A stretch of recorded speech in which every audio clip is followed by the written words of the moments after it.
Alam mo, sa totoo lang, magiging prangka ako sa'yo. Mahinang klase kang boss. Kasi sinusunod ka lang dahil natatakot sila sa'yo, kakabulyaw mo. Hindi ganyan.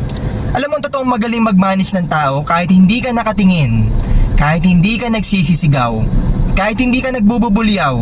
Ginagawa ng tao yung tama kasi naiintindihan ng tao yung reason why they have to do things. Ano ba yung vision ng kumpanya? And they follow the leader because they want to, not because takot sila.